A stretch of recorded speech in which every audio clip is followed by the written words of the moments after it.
औज़ुबिल्लाहिस्समीउल अलीम बिस्मिल्लाहिर्रहमानिर्रहीम अल्हम्दुलिल्लाहिल्लज़ी हदाना लिहाज़ा व मा कुन्ना लिनहतदिया लौला अन हदानल्लाह अस्सलातु वस्सलामु अला सय्यदिल अंबिया'i वल मुरसलीन वला आलिहि तय्यबीन अत्ताहिरीन अल मासूमीन अल मुंतजबीन अल मज़लूमीन वलानल्लाहि अला अदाइहिम व मुनकर फ़ज़ाइलिहिम व मुसाइबिहिम व गासिब हकूक़िहिम व अलक़ाबिहिम अजमईन सलवात बर हुसैन अल्लाहुम्मा सल्लि अला मुहम्मद व आलि मुहम्मद व अज्जल फ़रजा। परवरदिगार का लाख एहसान है कि उसने हमें नेमत उज़्मा वलायत मुतलिका कुलिया इलाहिया मौला अमीर कायनात अमीर मुमकिनात इमामुल मुत्तकीन यासूबुद्दीन अली इब्न अबी तालिब अलैहिस्सलाम और आइमा मासूमीन अलैहिस्सलाम से मुतमस्सिक रहने की हिम्मत और तौफीक अता फरमाई। बेशक कि अल्लाह जल्ले शानहू की अता करदा तौफीक के बगैर ये मुमकिन ही नहीं था कि इस नेमत उज़्मा के साथ हम मुतमस्सिक रह सकते, क्योंकि शैतान लईन परवरदिगार आलम से ये इजाज़त लेके और चैलेंज करके निकला है। जब उसको वहाँ से निकाला गया अर्श से और ये कहा गया कि फ़खरुज मिन्हु इन्ना का रजीम, निकल जाए यहाँ से कि तू मरदूद है, तो उसने निकलते वक्त ये शर्त मनवाई थी और ये दावा किया था कि मैं तमाम इंसानों को भटका दूंगा। और फिर जब जलाल के आलम में परवरदिगार आलम ने ये पूछा कि क्या तू सबको भटका देगा, तो फिर उसने कहा नहीं नहीं, जो तेरे मुखलस होंगे उनको नहीं भटका सकूंगा, बाकी सबको भटका दूंगा। और इसी कुरान हकीम में यह आयत मौजूद है कि परवरदिगार आलम यह फरमाता है कि और शैतान ने अपना वादा सच कर दिखाया, सब ने शैतान का इत्तबा कर लिया मासवाए मोमिनीन में से एक गिरोह के। इंसानों में से एक गिरोह नहीं, बल्कि मोमिनीन में से एक गिरोह के। पता चला कि मोमिनीन होने के बावजूद शैतान उनको भटका सकता है, सिराते मुस्तकीम से हटा सकता है। यही वजह है कि कुरान हकीम में जगह जगह यही मिलता है, या अय्युहल्लज़ीना आमनू अत्तकुल्लाह, ए ईमान वालो तकवा इख्तियार करो, मुत्तकी हो जाओ। और इस बात से कौन वाकिफ़ नहीं है कि कुरान हकीम की इब्तदा में सूरह बकरा की आयात में परवरदिगार आलम ने वाज़े लफ्ज़ों में यह ऐलान फरमा दिया है कि ये जो कुरान है ये सिर्फ उन्हीं के लिए हदायत करता है जो मुत्तकी हैं। मोमिनीन का लफ्ज़ वहाँ नहीं है। अलिफ लाम मीम ज़ालिकल किताबु ला रैब फी हुदल लिल मुत्तकीन, हदायत है मुत्तकीन के लिए। और यहाँ से ये बात भी समझ में आ जानी चाहिए कि मुत्तकीन को भी हदायत की ज़रूरत है। कुरान हकीम को अगर आप पढ़ें और तर्जुमे के साथ बिलखसूस पढ़ें ताकि आप समझ सकें कि परवरदिगार आलम ने कहा क्या है, तो यकीनन जब आप तफक्कुर करेंगे, तदब्बुर करेंगे, तो वो चीज़ें आपके सामने आएंगी जो आम हालात में आपके सामने नहीं हैं। आज किसी भी शख्स को मुत्तकी कह के और उसकी अतात शुरू कर दी जाती है। वो जी बड़े मुत्तकी हैं, 40-50 साल से जो है वो सिवाय दीन की खिदमत के और कोई काम नहीं कर रहे हैं। ज़ाहिरन बड़े नमाजी हैं, ज़ाहिरन बड़े परहेज़गार हैं, क्योंकि हम तो ज़वाहिर के मालिक हैं ना, हम ज़ाहिरियत देखते हैं, किसी के दिल का हाल तो हम जानते नहीं हैं। तो उनको मुत्तकी कहा जाता और फिर उनकी अतात खुद पे वाजिब कर ली जाती है बनाम तकलीद। लेकिन कुरान हकीम की सूरह बकरा की इब्तदाई आयात बता रही हैं कि कुरान हकीम जो है या वो अल किताब जो है वो मुत्तकीन के लिए हदायत है, यानी मुत्तकीन को भी हदायत की ज़रूरत है। तो अब ज़रा सोचिएगा कि इस्लाम में दाखिल होना, वहाँ से ईमान में दाखिल होना, फिर तकवे में दाखिल होना, और तकवे में दाखिल होने के बाद जब हदायत मिलेगी तो फिर इंसान किस दर्जे के ऊपर जाएगा, तो ये आपको सोचना चाहिए। ये कह के तसव्वुर कर लेना कि जी फ़लाँ साहब बड़े मुत्तकी हैं तो अब उनकी अतात कर लेनी चाहिए, उनका इत्तबा, उनकी तकलीद कर लेनी चाहिए, ये नज़रिया गलत है, कुरान के मुनाफी है। क्योंकि सूरह बकरा की आयात फरमा रही हैं, ये इरशाद फरमा रहा है अल्लाह कि ये कुरान मुत्तकीन के लिए हदायत है।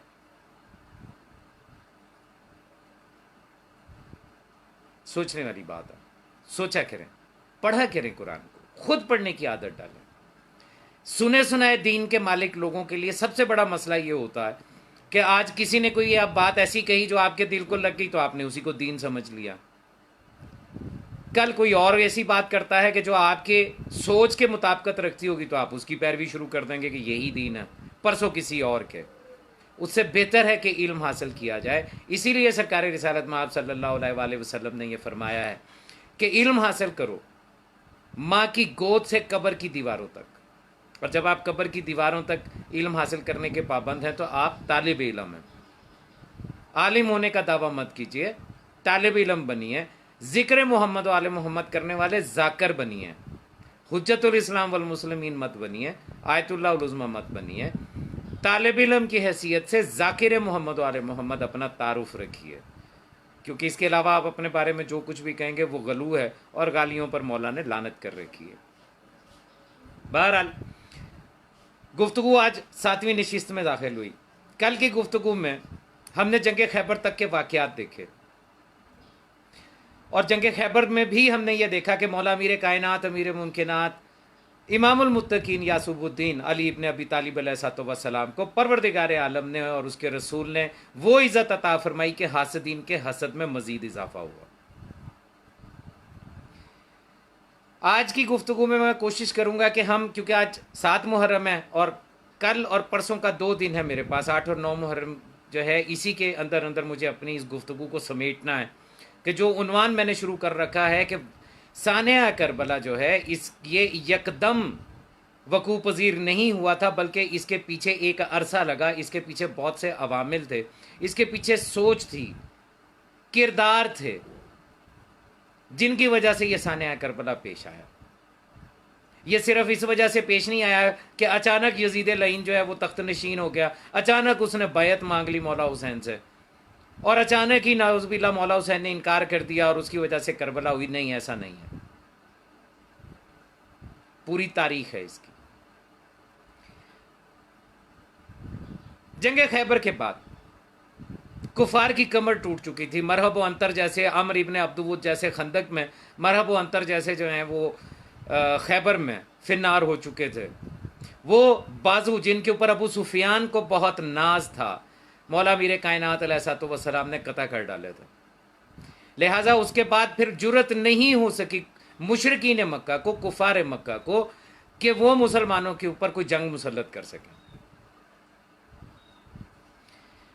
वक्त गुजरता है और मुसलमान सरकार रिसालत माब मौला मोहम्मद सल्लल्लाहु अलैहि वसल्लम की क़यादत में मक्के की तरफ रवाना होता।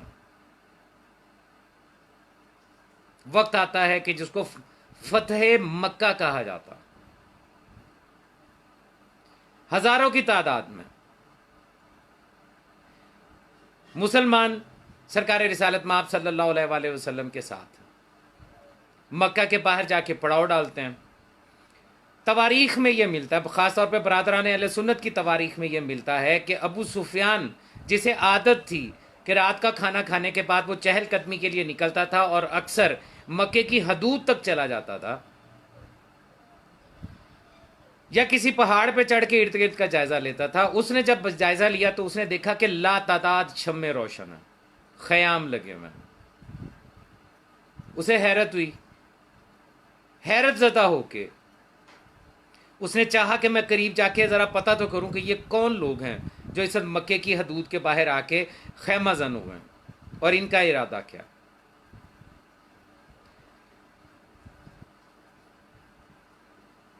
अबू सुफियान वहां पे पहुंचा। सहाबा कराम में से कुछ ने गिरफ्तार कर लिया, उसको पकड़ लिया, उसको पहचान लिया कि ये अबू सुफियान। उसके हाथ पैर बांधे और लेके सरकार रिसालत माब सल्लल्लाहु अलैहि वसल्लम की बारगाह में हाजिर हो गए। वो साहब, वो बुजुर्ग और सीनियर जिसे कहा जाए सहाबी साहब, जिनका तस्करा पिछली तमाम गुफ्तगू में आप किसी न किसी हवाले से सुनते चले आए हैं, उन्होंने इंतहाई तैश के आलम में और जोश के आलम में मयान से तलवार निकाली और सरकार रिसालत माब सल्लल्लाहु अलैहि वसल्लम से मुखातब होते हुए कहा, मुझे इजाज़त दीजिए, इसे कत्ल कर दूँ। सरकार रिसालत माब सल्लल्लाहु अलैहि वसल्लम ने फरमाया, बैठ जाओ, ये गिरफ्तार है, ये हमारे कब्जे में है, इससे पूछते हैं ये चाहता क्या है। पूछा गया अबू सुफियान से, अबू सुफियान किस नीयत से आया? चूंकि अबू सुफियान जान चुका था कि अब जिस तादाद में मुसलमान मक्के में आ चुके हैं, मक्के के बाहर मौजूद हैं, और कोई भी उसकी मदद को आने वाला नहीं है, कफ़ारे मक्का मुशरिकीन मक्का डर जाएंगे इस लश्कर को देख के, तो उसने ये कहा कि मैं इस्लाम कबूल करने की नीयत से आया। हालांकि देखा जाए कि जब वो मक्के की हदूद पे खड़ा इस लश्कर को देख रहा था तो जानता नहीं था कि ये लश्कर कौन सा, लेकिन वहां उसने कहा कि मैं इस्लाम कबूल करने के लिए आया। और कुर्बान जाइए रहमतुल आलमीन के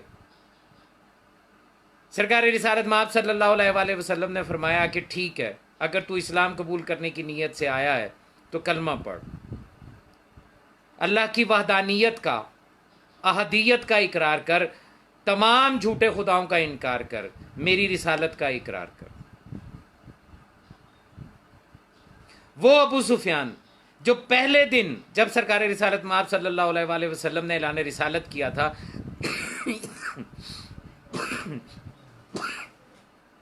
कुरैश के सरदारों को लेके जनाब अबू तालिब के पास आया था कि अपने भतीजे को रोको, वो अबू सुफियान जिसने छपे हिजरत सरकार रिसालत माब सल्लल्लाहु अलैहि वसल्लम को शहीद करने की साजिश तैयार करवाई थी, वो अबू सुफियान जो जंगे बदर से लेके जंगे खैबर तक इंतहा की कोशिश करता रहा कि किसी तरीके से मुसलमानों को ख़त्म कर दिया जाए और नाउज़ुबिल्लाह रिसालत माब को कत्ल कर दिया जाए,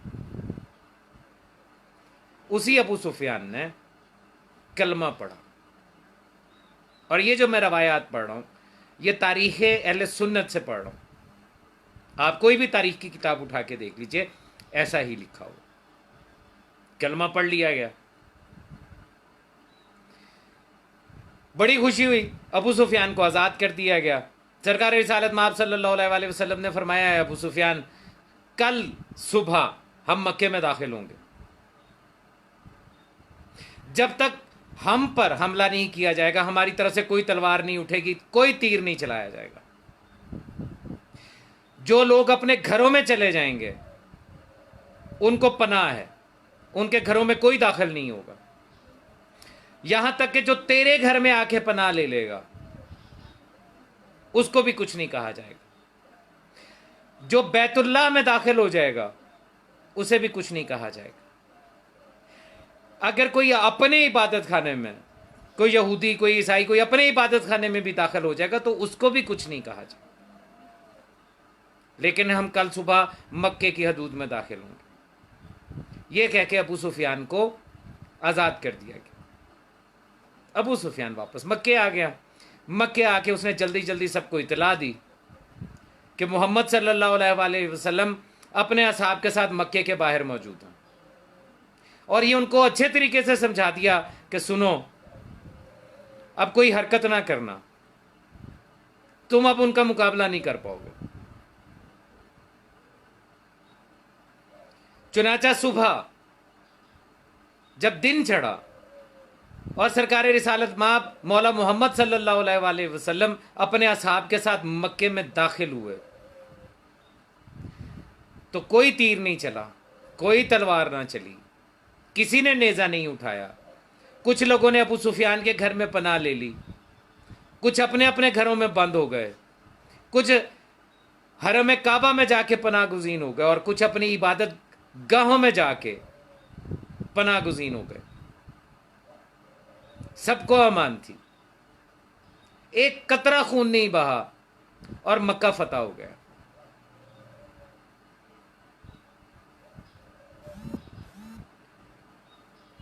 फतह मक्का के बाद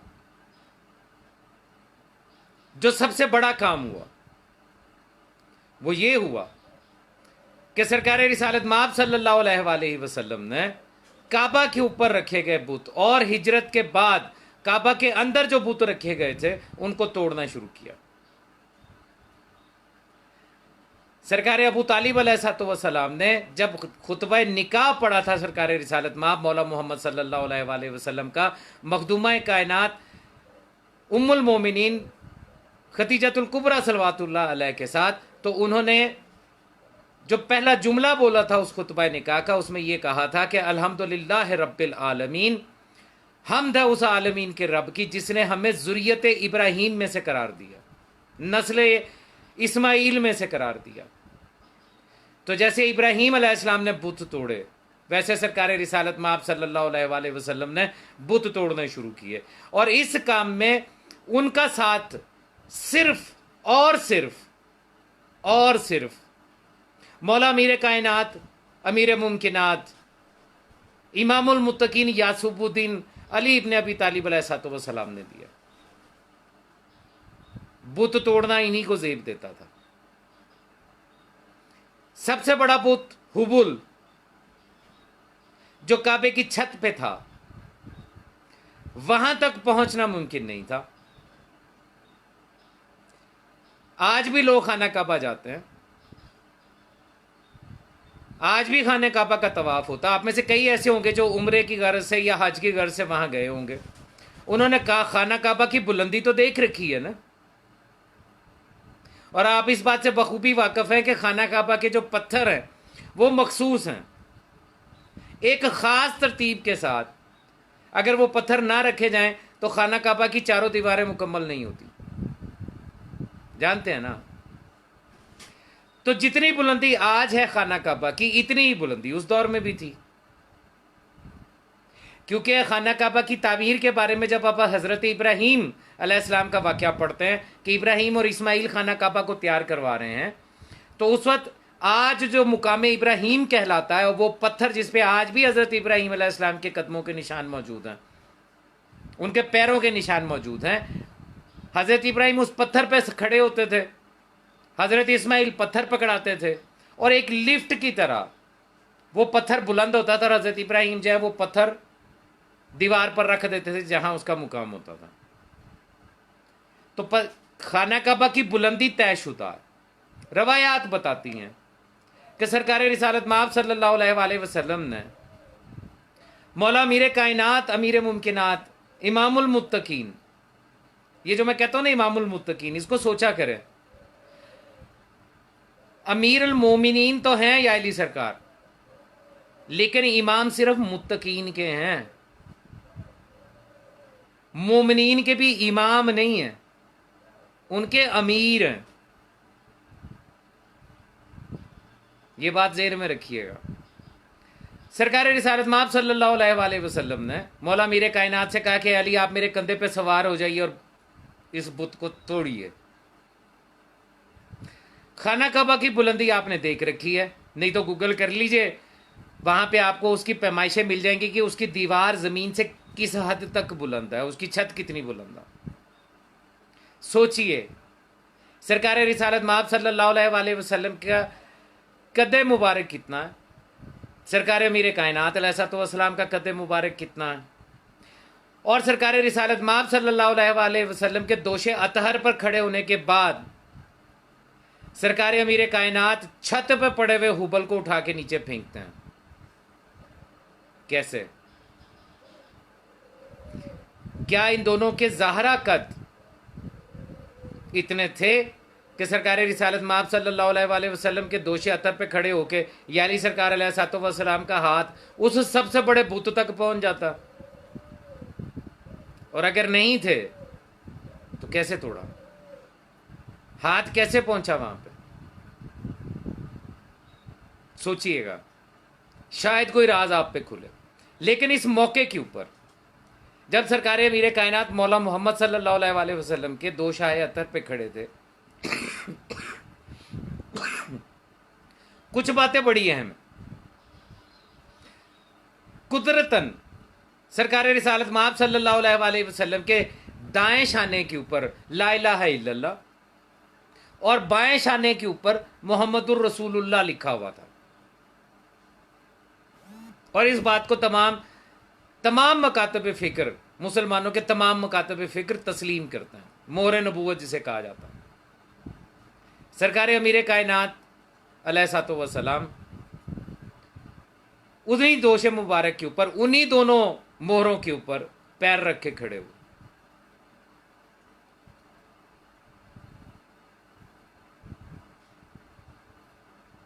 और बुत को नीचे गिराया। इसी मौके पे सरकार रिसालत माब सल्लल्लाहु अलैहि वसल्लम ने मौला अमीर कायनात से पूछा है, अली खुद को कितना बुलंद महसूस कर रहे हो? तो जनाब अमीर कायनात ने जो जुमला बोला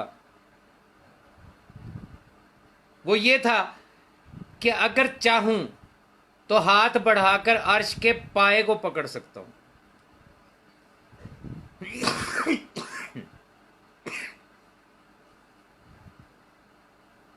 बुलंदी का अंदाजा हुआ। यही वो मौका है जब खुद सरकार रिसालत माब सल्लल्लाहु अलैहि वसल्लम ने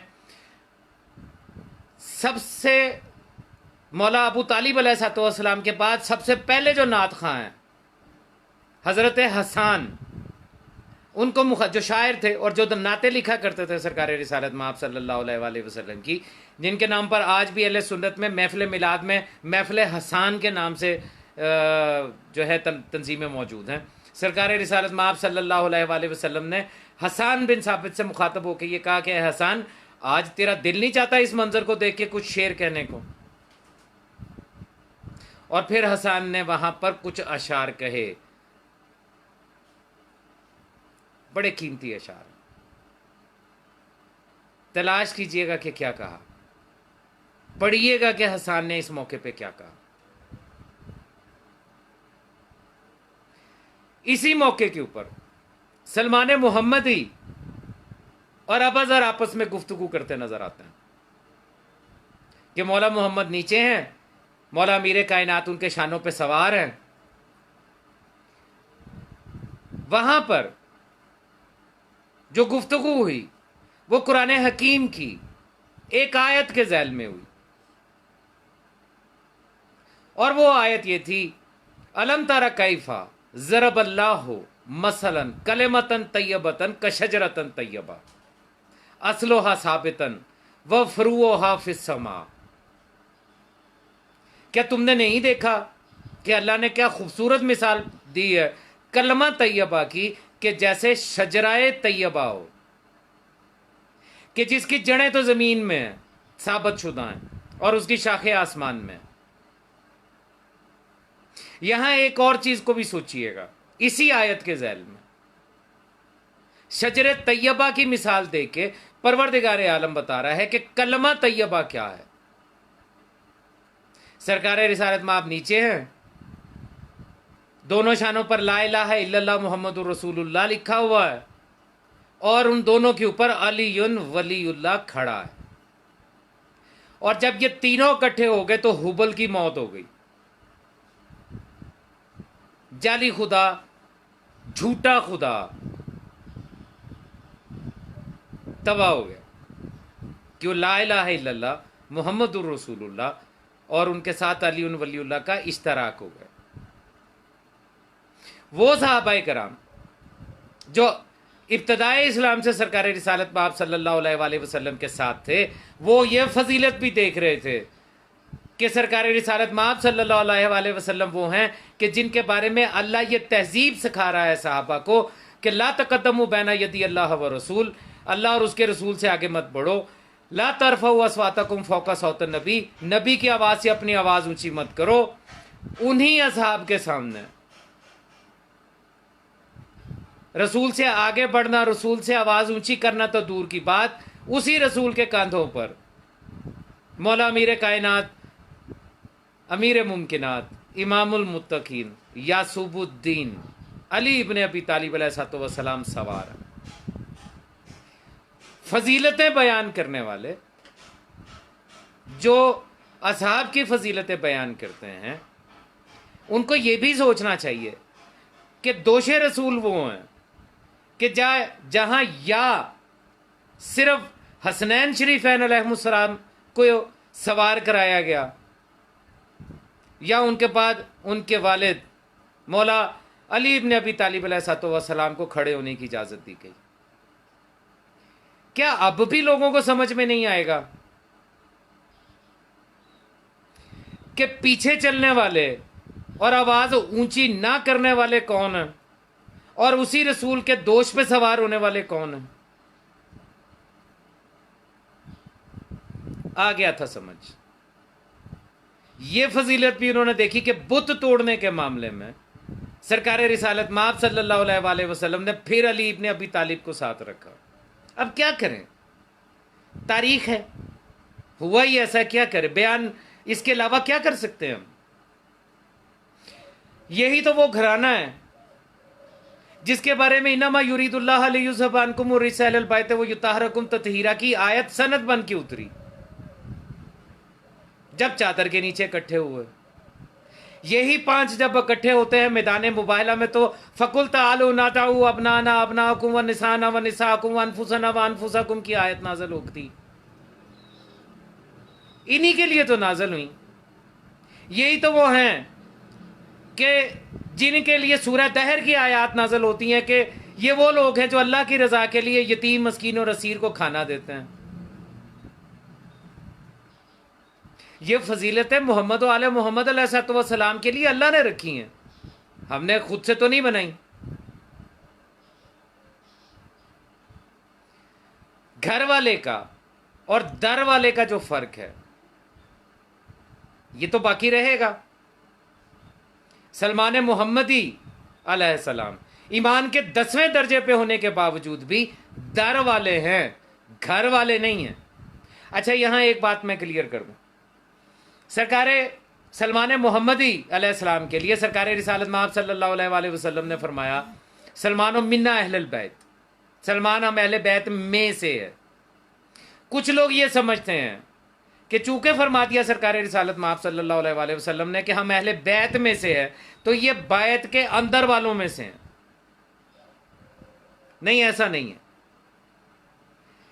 मौला बाकिर अलैहिस्सलाम से बसाइरुद दर्जात किताब उठाइए, उसमें यह वाक़या मौजूद है। नफ्सुर रहमान फी फ़ज़ाइल सलमान या सलमान मोहम्मदी के नाम से किताबें मौजूद हैं। फ़ज़ाइल सहाबा के बाब में भी आपको ये चीज़ें मिल जाएंगी कि उनसे पूछा गया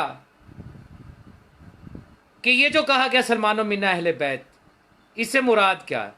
तो मौला बाकिर अलैहिस्सलाम ने अपने सीनाए अक़दस की तरफ इशारा करते हुए कहा कि जो तुम समझ रहे हो वैसा नहीं है। यानी सलमान 10वें दर्जे पे होने के बाद मिन्ना अहलुल बैत होने के बावजूद भी वो हम जैसा नहीं है। वो हमारे अहले बैत में, उन अहले बैत में जो हमारे घर के हैं उनमें शामिल नहीं है, बल्कि वो इस हवाले से हमारे साथ शामिल है, मिन्ना अहले बैत में आ गया कि उसने अतात और इत्तबा और मारिफत इस मुकाम की हासिल कर ली है कि अब वो हमसे दूर और अलग नहीं रहा। और ये मुत्तकीन से अगला दर्जा है। ईमान का 10वां दर्जा जिस पे सलमान मोहम्मदी थे, ये मुत्तकीन से अगला दर्जा है। एक और आपको एक जुमला ज़हन में आगे अर्ज करता चलूं।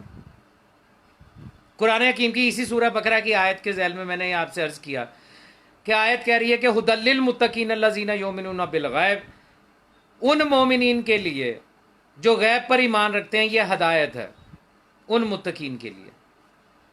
ठीक है, लेकिन हजरत मालिक अश्तर अलैहिस्सलाम, इनको जब आप सरकार अमीर कायनात रुखसत करते हैं वाली बना के, तो जो खत लिखते हैं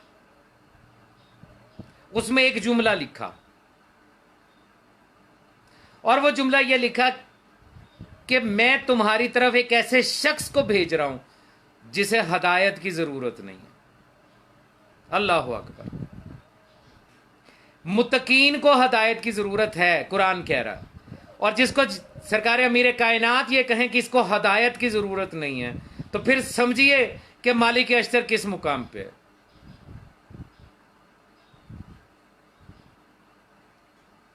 हजरत मालिक अश्तर के साथ दुश्मनी बिला वजह नहीं है, इन्हीं वजूहात की बुनियाद पे। बहरहाल मक्का फतह हो गया, बुत तोड़ दिए गए, काबे को तहारत मिल गई।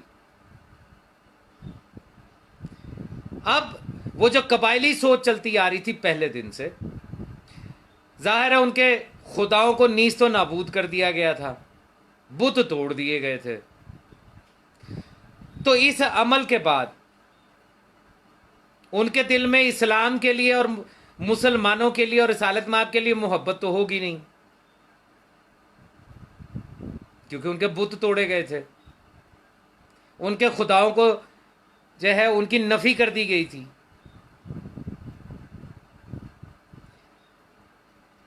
वो बुग्ज, वो नफरत उनके बारे में जिन्होंने बुत तोड़े, उनके कलेजों में रही। सरकार रिसालत माब सल्लल्लाहु अलैहि वसल्लम ने मक्के के तमाम अफराद को हुक्म जारी फरमाया कि सब बैतुल्लाह में इकट्ठे हो जाओ। इकट्ठे हो गए। सरकार रिसालत माब सल्लल्लाहु अलैहि वसल्लम के साथ जो असहाब गए थे वो भी सारे वहां पे आ गए। अब मुशरिकीन मक्का और कुफार मक्का इस इंतजार में हैं कि हर जालिम और जाबिर हुक्मरान की तरह सरकार रिसालत माब सल्लल्लाहु अलैहि वसल्लम या तो हमारे लिए कैद का हुक्म जारी करेंगे या कत्ल कर देने का हुक्म जारी करेंगे। और इन इकट्ठे होने वालों में अबू सुफियान की बीवी हिंदा भी मौजूद है। वो हिंदा जिसने हजरत अमीर हमजा सैयदुल शुहदा को ना सिर्फ ये कि शहीद करवाया बल्कि उनका सीना चाक करवा के उनका कलेजा अपने दांतों से चबवाया। किस कदर वैशी औरत थी ये कि जिसने सीना चाक करवा के सरकार अमीर हमजा अलैहिस्सलाम का कलेजा अपने दांतों से चबवाया। किस कदर नफरत थी इसके कल्बो जहन में, किस कदर हसद और गुस्सा था इसके जहन में, ये इसके इस अमल से जाहिर होता। वो भी थी वहां। बल्कि यूं कहना चाहिए कि अबू सुफियान का पूरा खानवादा वहां इकट्ठा हुए।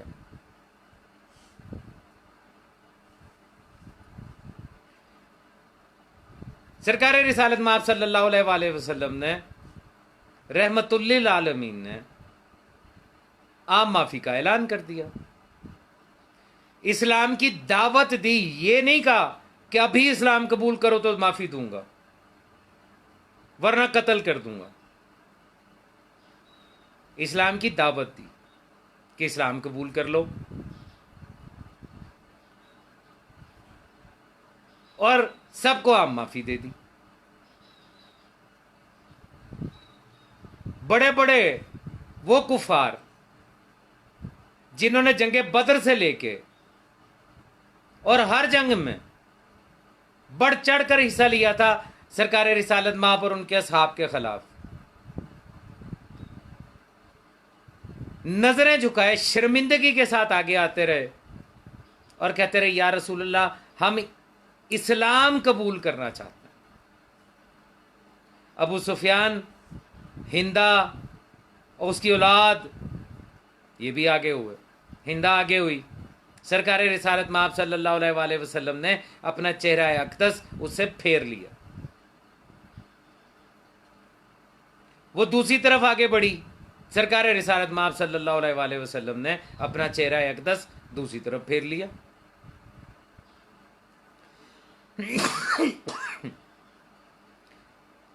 काफिरा थी, झंडे वाली मशहूर थी, हजरत अमीर हमजा का कलेजा चबाने वाली थी, मुसलमानों के खिलाफ जंग के लिए सबसे ज्यादा उकसाने वाली थी, लेकिन जानती थी कि अब सामने रहमतुल्लिल आलमीन। उसने कहा है कि अल्लाह के रसूल आप तो रहमतुल्लिल आलमीन हैं, क्या मुझे माफ नहीं करेंगे? सरकार रिसालत माब सल्लल्लाहु अलैहि वसल्लम ने फरमाया क्या चाहती है? उसने कहा मैं आपकी बैयत करना चाहती हूं, इस्लाम कबूल करना चाहती हूं। सरकार रिसालत माब सल्लल्लाहु अलैहि वसल्लम ने इरशाद फरमाया किस बात पे बैयत करेगी? उसने कहा कि जो आप कहें उस पर बैयत करती हूं। यहां एक तारीखी जुमला है जो सरकार रिसालत माब सल्लल्लाहु अलैहि वसल्लम ने फरमाया कि तू इस बात पे बैयत करके तू फुला काम आइंदा नहीं करेगी। और उसने हंसते हुए आगे से जवाब दिया कि अल्लाह के रसूल कभी आजाद भी पाबंद हुए, और तब सरकार रिसालत माब सल्लल्लाहु अलैहि वसल्लम ने मुस्कुराते हुए अपने दो करीबी जय्यद सहाबा कराम की तरफ देखा। जाइए तारीख उठा के पढ़िए, ये वाकया ऐसा लिखा हुआ है कि नहीं, वहां आपको नाम भी मिल जाएंगे किन की तरफ देखा। ठीक है जी, मक्का फतह हो गया, लोगों ने इस्लाम कबूल कर लिया, अक्सरियत इस्लाम पे आ गई। सरकार रिसालत माब ने ऐलान फरमाया अब हम वापस जाएंगे और अगले साल हज के लिए आएंगे। ये काफिला वहां से वापस रवाना हो गया, मदीना मुनव्वरा वापस तशरीफ ले आए, इस ऐलान के साथ कि अगले साल हम हज के लिए आएंगे। और ये बात आप सब लोग जानते हैं कि सरकार रिसालत माब सल्लल्लाहु अलैहि वसल्लम ने अपनी पूरी हयात ज़ाहिरा में सिर्फ एक हज किया, और वही एक हज हज्जतुल विदा कहलाता, आखिरी हज।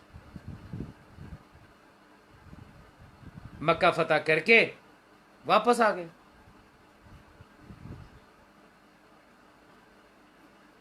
कफार की कमर टूट गई, अब कोई खदशा नहीं कि किसी तरफ से कोई हमला हो, कोई जंग मुसल्लत नहीं हो रही। सरकार रिसालत माब अगले साल हज के नियत से अपने असहाब के साथ मक्के तशरीफ लाते हैं। 1.25 लाख सहाबी सरकार रिसालत माब सल्लल्लाहु अलैहि वसल्लम के साथ हैं।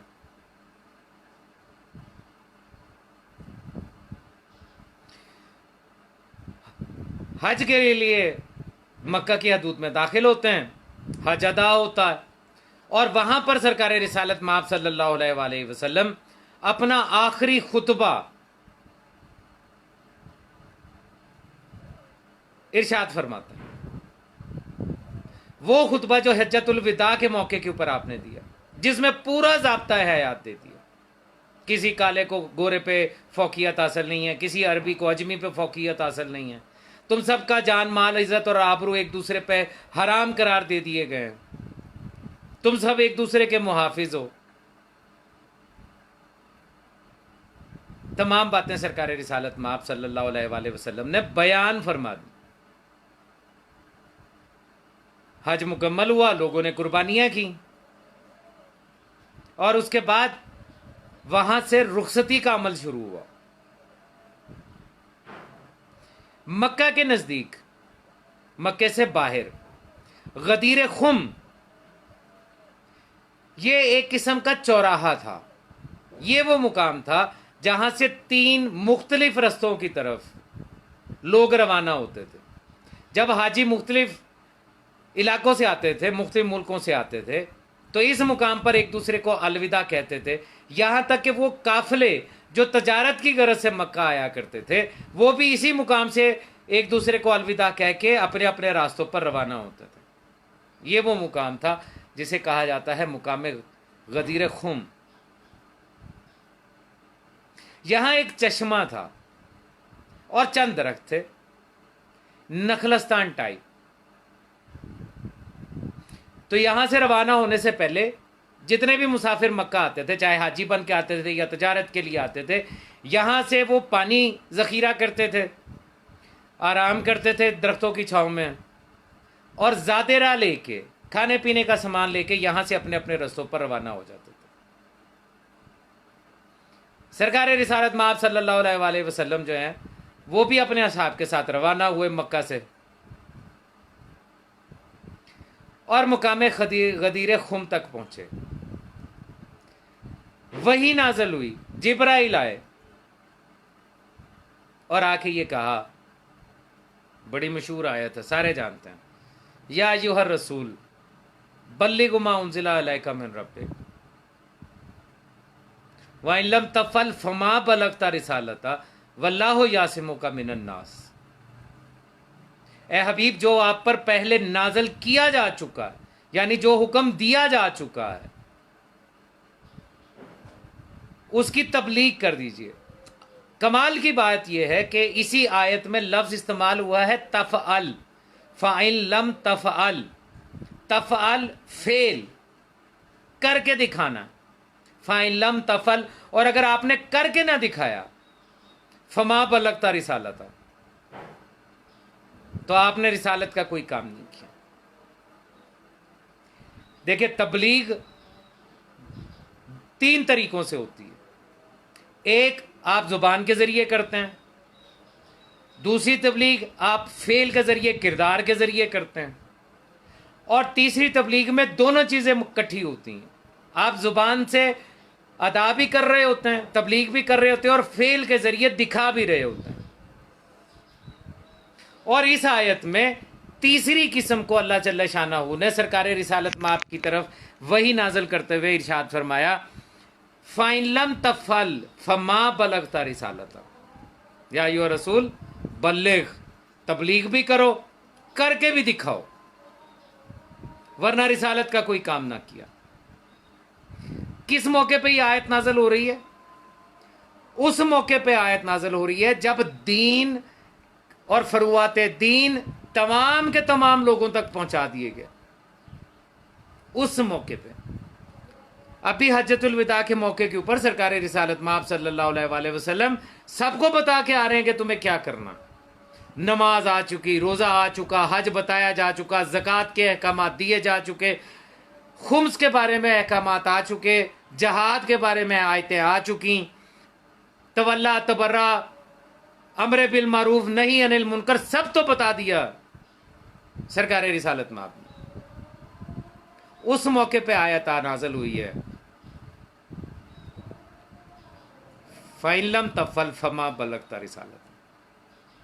अगर आपने ये काम ना किया तो आपने रिसालत का कोई काम ना किया।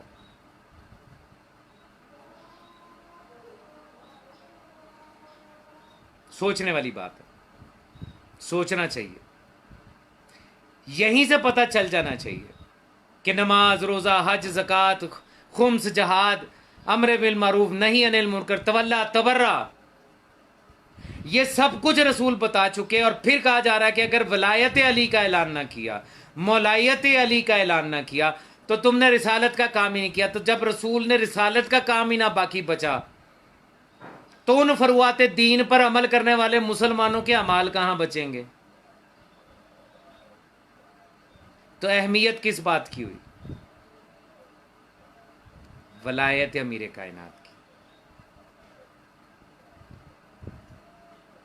कभी आपने सोचा, ये जो आयत है जिसमें कहा जा रहा है कि जो वही आप पर नाजिल की गई है, जो पैगाम दिया गया है, उसे पहुंचा दीजिए, तबलीग कर दीजिए और करके दिखा दीजिए, वो पैगाम कब और कहां पे नाजिल हुआ और किस रंग में नाजिल हुआ? जो पैगाम नाजिल हुआ उसको भी तो कुरान में आयत की शक्ल में होना चाहिए ना।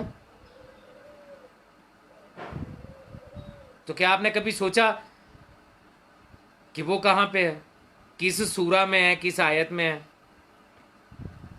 सोचा कभी? सोचिएगा। मैं अपने नाकिस इल्म के मुताबिक, जो तहकीक मैंने की, जो तलाश मैंने की, उसके मुताबिक मुझे जो सूरा मिली और जो आयात मिली वो मैं अर्ज कर देता हूं। उसके ऊपर तहकीक आप खुद कर लीजिएगा, क्योंकि ये हरफ आखिर तो है नहीं। जो हुक्म नाजल हुआ मौला मीर कायनात अलैहिस्सलाम की मौलायत का ऐलान करने के बारे में, वो सूरह अलम नशराह में नाजिल हुआ।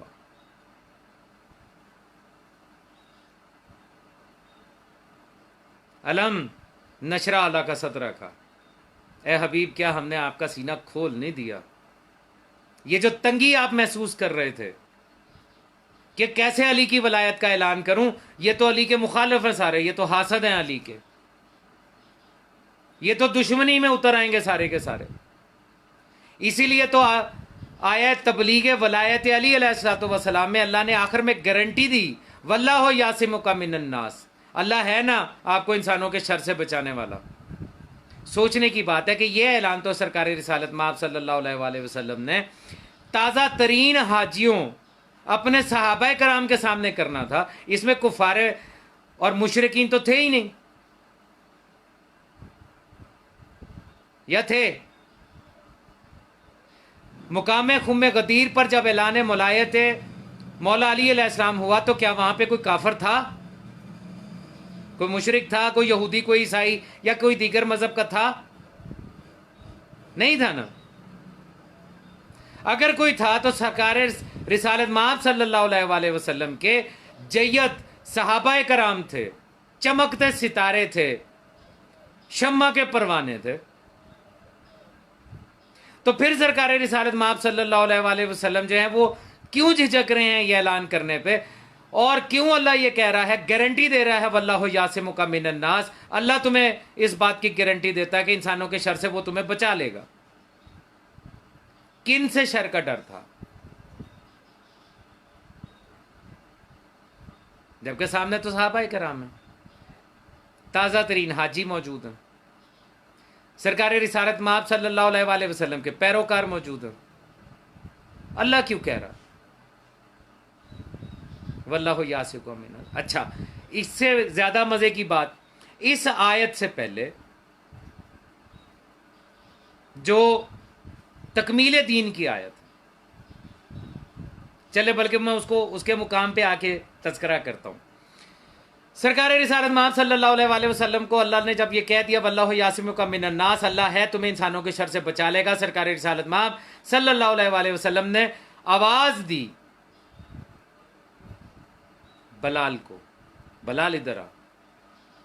जी सरकार, बुलंद जगह पे खड़ा हो और सदा दे हैया अला खैरिल अमल, आओ अमल खैर की तरफ।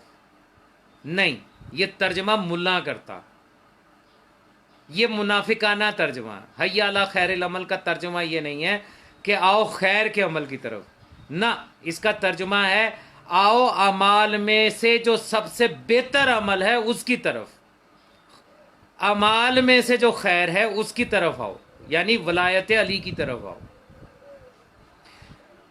कुछ हाजी आगे जा चुके थे, कुछ अभी पीछे थे, मुकाम खदीर खुम तक पहुंचे नहीं थे।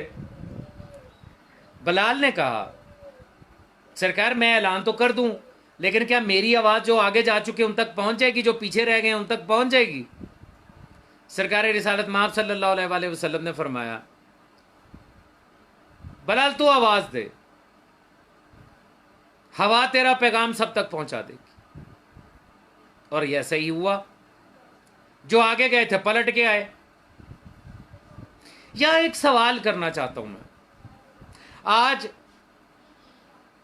मुफ्तियान, असूलीन, अहले तकलीद वल जमात के मराजे अपने अपनी तौज़ील मसाइल में लिखते हैं कि मौला मीर कायनात अलैहिस्सलाम की वलायत की गवाही जो है वो जुज़्व अज़ान नहीं है, लेकिन उसी अज़ान में हैया अला खैरुल अमल जो है उसको रखते हैं। सवाल ये है कि ये जो हैया अला खैरुल अमल की जो निदा दी गई, किसके लिए दी गई थी, किस काम के लिए दी गई थी, किस वजह से यह आवाज दी गई थी कि आओ अमाल में से सबसे खैर अमल के लिए, उस अमल के लिए जो सबसे बड़ी खैर है उसके लिए आओ। तो लामहला सब यही कहेंगे कि मौला मीर कायनात अलैहिस्सलाम के ऐलान मौलायत के लिए दी गई।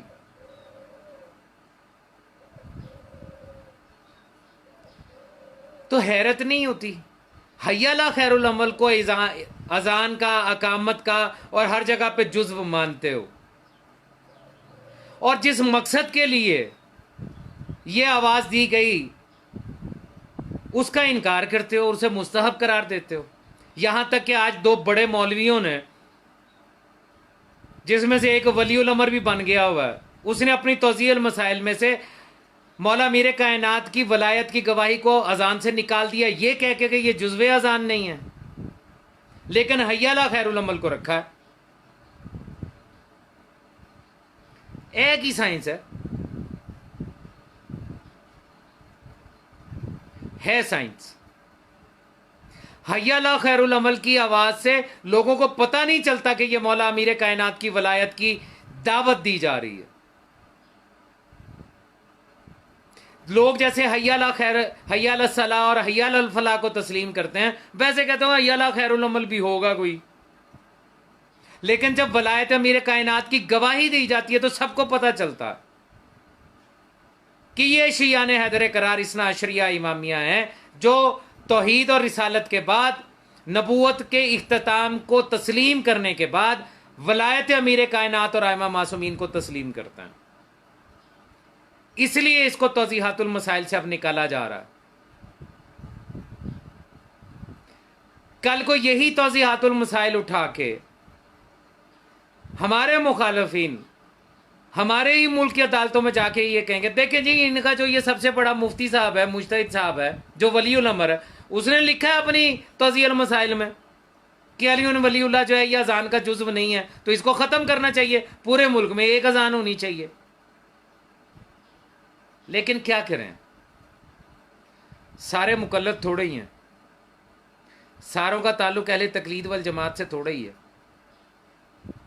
बहरहाल तमाम असहाब जमा हो गए।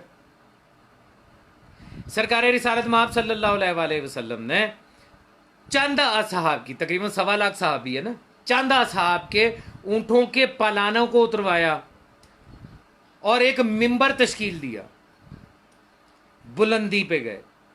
उस बुलंदी पे जाके मौला अमीर कायनात को अपने पास बुलाया और फिर एक फसीह और बलीग तवील खुतबा फदक जो खुतबा खुम्बे गदीर जो है वो इरशाद फरमाया। ये खुतबा गदीर जो सरकार रिसालत माब सल्लल्लाहु अलैहि वसल्लम ने दिया, ये मार्केट में अवेलेबल है, किताबों में लिखा हुआ है, बल्कि सिर्फ खुतबे के उन्वान से इतनी सी किताब के अंदर भी मार्केट में मौजूद है और उर्दू तर्जमे के साथ मौजूद है। उसको खरीदिए, उसको पढ़िए, आपको पता चले कि सरकार रिसालत माब ने खुतबा गदीर में क्या क्या बात कही है, कैसे ये कहा, कैसे साबित किया है अपनी उस गुफ्तगू के जरिए कि उनका वसी, उनका नायब, उनका खलीफा कौन है। पढ़िए, इसको आपके इल्म में होना चाहिए। किस्सा मुख्तसर, सरकार रिसालत माब सल्लल्लाहु अलैहि वसल्लम ने खुतबा मुकम्मल करते हुए तमाम जितने सहाबा मौजूद थे उनसे पूछा, दरियाफ्त किया, क्या मैंने तुम तक दीन पहुंचा दिया, तुम गवाही देते हो? उन सब ने कहा, या रसूलल्लाह, हम गवाही देते हैं कि आपने हम तक दीन पहुंचा दिया। सरकार रिसालत माब ने अगली बात जो फरमाई, क्या तुम इस बात को तस्लीम करते हो कि मैं तुमसे ज्यादा तुम्हारे नफ्सों का मालिक हूं? कुरान की आयत है ना, अल नबी उला, नबी जो है वो ज्यादा मालिक है मोमिनीन की जानों का उनसे। सरकार ने यही सवाल किया, उन्होंने कहा, बिल्कुल या रसूल अल्लाह, आप हमारी जानों के हमसे ज्यादा मालिक हैं, अगर आप हुक्म दें तो हम अभी अपनी जानें आप पे कुर्बान कर सकते हैं। जब ये इकरार भी हो गया तो तब सरकार रिसालत माब ने फरमाया, अब गवाह रहना, तुमने इकरार कर लिया कि मैंने दीन तुम तक पहुंचा दिया और तुमने ये इकरार भी किया कि मैं तुम्हारी जानों का तुमसे ज्यादा मालिक हूं, यानी मैं तुम्हारा मौला हूं। उन्होंने कहा, जी हम गवाही देते हैं कि आप ऐसा ही है। तब सरकार रिसालत माब सल्लल्लाहु अलैहि वसल्लम ने फरमाया, मन कुंतो मौला हो फहाजा अलीयुन मौला, तो फिर सुनो, जिसका मैं मौला उसका अब अली मौला।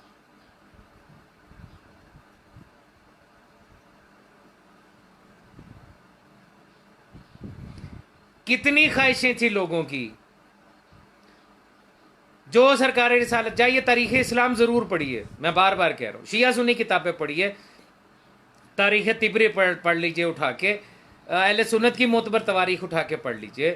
कितने लोगों को ये हसरत थी कि हुकूमत में उनका कोई हिस्सा हो, और इस चीज़ का उन्होंने इजहार भी किया सरकार रिसालत माब सल्लल्लाहु अलैहि वसल्लम से कि या रसूलल्लाह, क्या इस अमर में, यानी अमर हुकूमत में हमारा कोई हक नहीं है, हमारा कोई हिस्सा नहीं है? तो सरकार रिसालत माब सल्लल्लाहु अलैहि वसल्लम ने जो जवाब दिया था वो कुरान की आयत की शक्ल में कुरान में मौजूद है।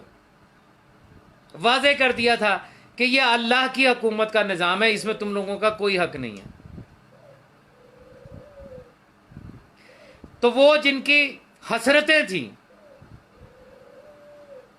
और ये सोच के बैठे हुए थे कि आज नहीं तो कल हमें भी हुकूमत का मौका मिलेगा, जब सरकार रिसालत माब सल्लल्लाहु अलैहि वसल्लम ने यह फरमाया मन कुन तो मौला हो फहाजा अली और मौला, तो उनकी हसरतें मिट गईं। ये क्या हो गया? और इस चीज का तज़किरा आयत में मिलता। ये जो आयत आपको सुनाई जाती है, अल यौमा अकमलतु लकुम दीनकुम व अतममतु अलैकुम नेमती व रज़ीतु लकुम इस्लामुद्दीना, इस आयत से पहले का हिस्सा जो है वो भी पढ़ के देखिए। उसमें उस मौके के ऊपर उस वक्त की हकीकत को अल्लाह ने बयान कर दिया। जब सरकार रिसालत माब ने ऐलान कर दिया जिसका मैं मौला उसका अली मौला, तो आयत की इब्तदा जो है वो क्या है? आयत कह रही है अल यौमा यासल्लज़ीना कफरू, और आज के दिन काफर मायूस हो गए। हाय हाय, आज के दिन काफर मायूस हो गए। किस बात से मायूस हुए? सरकार रिसालत माम ने किया क्या है? वलायत अमीर कायनात का मौला अली अलैहिस्सलाम के मौला होने का ऐलान किया है ना, तो काफर मायूस किस बात से हुए? उसी बात से जिसके इशारा कर रहा हूं। हुकूमत का ख्वाब चिकना चूर हो गया। फिर बड़े बड़े जय्यद सहाबा, बड़े मुसलमानों के खलीफा दोम खुद रावी हैं कि सबसे पहले उन्होंने आगे बढ़ के ये कहा बखन बखन या अली, मुबारक हो तुमको ए अली, आज से आप मेरे और तमाम मोमिन मर्दों और औरतों के मौला हो गए। शिया सुन्नी कुतब के अंदर यह जुमला मौजूद है। सरकार रिसालत माब सल्लल्लाहु अलैहि वसल्लम ने खीमा नसब करवाया। 3 दिन तक यह जलसा जारी रहा। सरकार रिसालत माब ने सिर्फ ऐलान नहीं किया कि जिसका मैं मौला उसका अली मौला, बल्कि हुक्म जारी किया कि फर्दन फर्दन सब जाओ, अली की बैयत करो और कहो कि आप हमारे मौला हैं। बैयत करवाई। ये जो चीज थी, ये जो वाकया था, खाना काबा के बुत तोड़ते वक्त तो जो हुआ सो हुआ, ये जो ऐलान था जिससे काफर मायूस हो गए, और कुरान की आयत गवाही दे रही है कि आज काफर मायूस हो गए। लेकिन अल्लाह कह रहा है यौमा अकमलतु लकुम दीनकुम व अतममतु अलैकुम नेमती व रज़ीतु लकुम इस्लामुद्दीना, आज ही तो दीन मुकम्मल हुआ, नेमत तमाम हुई और मैं अल्लाह भी राजी हो गया। तो वो जो हुकूमत की ख्वाहिश लिए बैठे थे, हिस्से की ख्वाहिश लिए बैठे थे,